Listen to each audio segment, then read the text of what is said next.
আসসালামু আলাইকুম। Cooking house by বিথিতে সবাইকে স্বাগতম জানাই।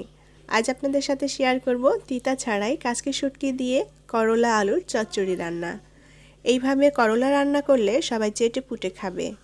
যারা করলা খেতে পছন্দ করে আশা করছি আজকের রেসিপি তাদের কাছে খুবই ভালো লাগবে। আমি এখানে 5টা মিডিয়াম সাইজের করলা নিয়েছি। এখন এই করলাগুলোকে আমি খুব ভালোভাবে ধুয়ে পরিষ্কার করে কেটে নেব। করলাগুলোকে আমি খুব ভালোভাবে ধুয়ে পরিষ্কার করে এরকম পাতলা চিকন করে কেটে নিয়েছি। যেহেতু চচ্চড়ির মতো করে রান্না করব তাই করলাগুলোকে এরকম পাতলা করে কেটে নিয়েছি। আপনারা চাইলে আপনাদের পছন্দ মতো সাইজ করে করলাটা কেটে নিতে পারেন। আর করলাটা আমি কাটার আগে খুব ভালোভাবে ধুয়ে নিয়েছি। করলাটা কাটার পরে ধুইনি, করলার ভেতরে যে বিচিটা থাকে বিচিটা ফেলে দিয়েছি। আর এই করলার মধ্যে আমি আলু দিয়ে রান্না করব। এখানে মিডিয়াম সাইজের একটা আলু এরকম লম্বা চিকন করে কেটে নিয়েছি। আর এখানে আগে থেকেই হাফ কাপ পরিমাণ কাচকি শুটকি আমি খুব ভালোভাবে ধুয়ে পরিষ্কার করে পানিতে ভিজিয়ে রেখেছি। এতে করে মাছগুলো অনেক নরম হয়ে যায়। মাছগুলো অবশ্যই ভালোভাবে ধুয়ে নিতে হবে যেন কোনো প্রকার ধুলোবালি না থাকে।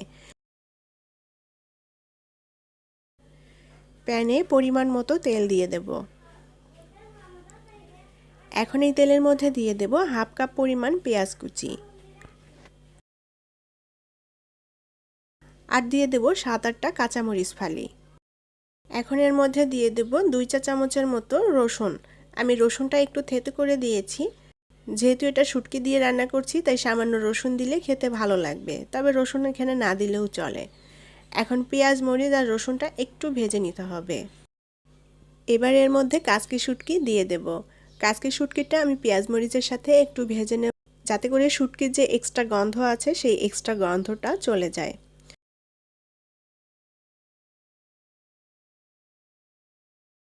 চুলার আঁচটা অল্প করে দিয়ে ভালোভাবে নেড়েচেড়ে আমি পেঁয়াজ মরিচের সাথে কাচকি শুটকিটা 2 মিনিটের মতো ভেজে নিয়েছি। এখন এর মধ্যে একটু পানি দিয়ে দেব যাতে এগুলো পুড়ে না যায়। পরিমাণ মতো লবণ দিয়ে দেব। হাফ চা চামচের মতো দিয়ে দেব শুকনো মরিচ গুঁড়া। 1 চা চামচ ধনিয়া গুঁড়া।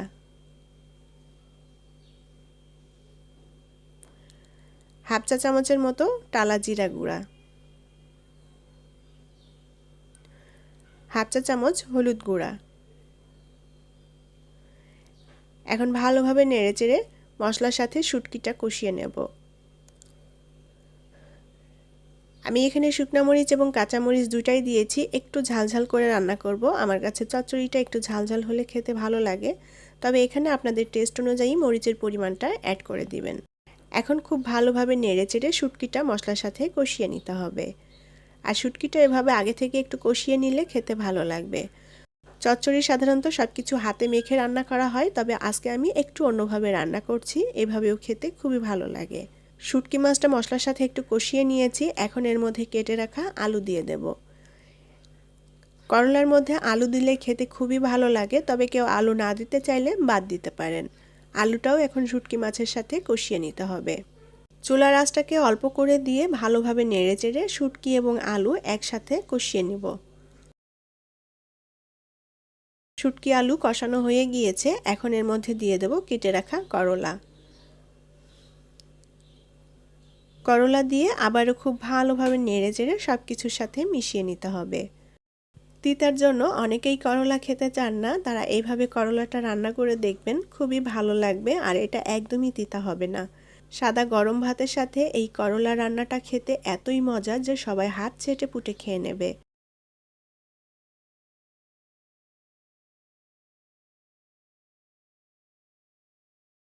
এভাবে খুব ভালোভাবে নেড়েচেড়ে আমি 2 মিনিটের মতো করলাটা শুটকি মাছের সাথে একটু কষিয়ে নেব।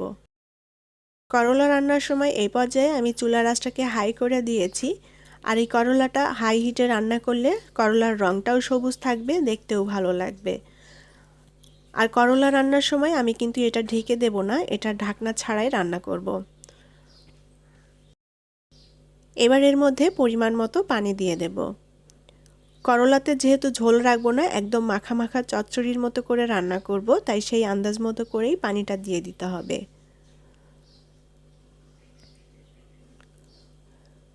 পানি দিয়ে খুব ভালোভাবে নেড়েচেড়ে মিশিয়ে নেব। এখনও যারা আমার চ্যানেলটি সাবস্ক্রাইব করেননি তারা প্লিজ আমার চ্যানেলটি সাবস্ক্রাইব করে নেবেন এবং পাশে থাকা ছোট্ট বেল আইকনটি প্রেস করে দিবেন। করলা সেদ্ধ হওয়ার জন্য যে পানিটা দিয়েছি পানিটা শুকিয়ে এসেছে।